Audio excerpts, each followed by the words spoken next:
habari ya confidence na work arrangement pamoja na handwriting. Tuambia katika kipindi hiki tufanyeje ili tuweze kufaulu mitihani yetu vizuri.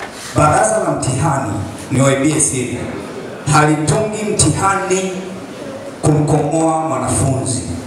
Wao neta wanachotaka ni mwandiko unaosomeka, sio kulembesha mwandiko. Kitu kinachosomeka, hata kama mwandiko wako ni mbaya mbaya, lakini herufi fanyaje isomeke. Ukipewa mtihani, tuliza kichwa, shika mtihani wako. Mwanafunzi anaandika yeye mwenyewe, mwalimu anakuja anasahihisha kazi yako, unashindwa kusoma hakika kitu gani.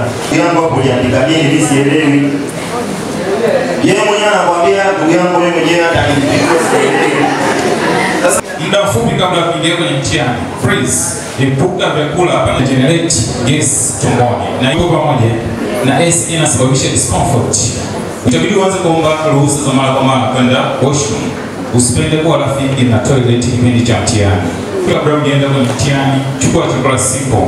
Vyote vinapeperuka. Alafu ukitoka kwenye mtihani, vitu vyote vinarudi. Sawa?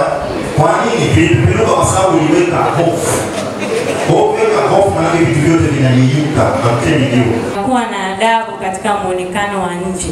Kuanzia hairstyle, una wasiwasi kwamba hii nguo jinsi inavyonibana, nikikaa vibaya nguo itachanika.